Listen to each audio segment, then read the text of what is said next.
নগরায়নের হাওয়ায় ফেনী শহরে একে একে উঠছে দালানকোঠা, হারিয়ে যাচ্ছে খেলার মাঠ, বিনোদনের পার্ক। তাই চার দেয়ালের মাঝে বেড়ে উঠছে আগামী প্রজন্ম। বাধ্য হয়ে শিশু কিশোররা ঝুঁকছে ডিজিটাল ডিভাইসে, আসক্তি বাড়ছে অনলাইনে। যে সময় থাকার কথা খেলার মাঠে, সবুজ ঘাসে ঘাসে, সেখানে বেলা গড়ায় গ্রিলে ঘেরা বারান্দা বা অট্টালিকার ছাদে। অপলক দৃষ্টি যেন বলে দেয় চার দেয়ালে বন্দী থাকার হাহাকার।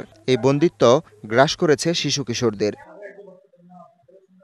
পরিসংখ্যান ব্যুরোর মতে ৩ লাখ মানুষের ফেনী নগরী দেশের অন্যতম ধনী এলাকা, অথচ এখনও একটি মানসম্মত পার্ক হয়নি।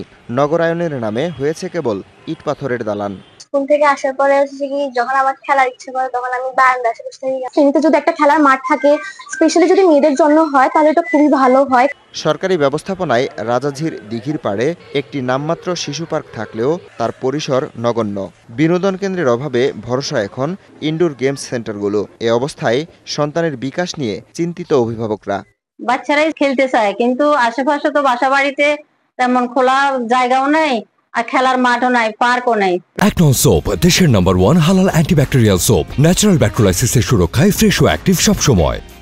ফেনীতে শিশু বিনোদনের ক্ষেত্রে শিশুর মানসিক বিকাশের জন্য ডেভেলপ কিন্তু হয়নি। এটির জন্য সরকারকে পদক্ষেপ নেওয়া দরকার বলে আমি মনে করি।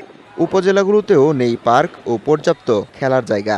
মাঠ না থাকায় চাপ পড়েছে জেলার একমাত্র ভাষা শহীদ সালাম স্টেডিয়ামের উপর।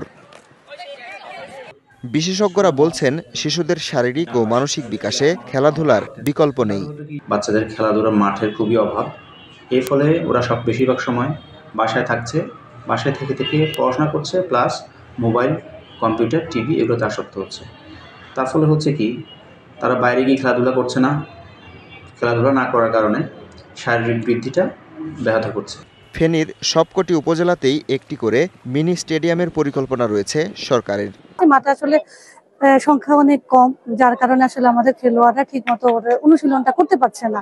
তবে আমাদের প্রত্যেক উপজেলায় একটা করে মিনি স্টেডিয়াম হওয়ার কথা আছে। প্রফুল্ল চিত্ত আর সুস্থ সবল মানুষ গড়তে খেলার মাঠ ও উদ্যানের সংকট দূর করতে সরকারি উদ্যোগ চান ফেনীবাসী। TBC news desk.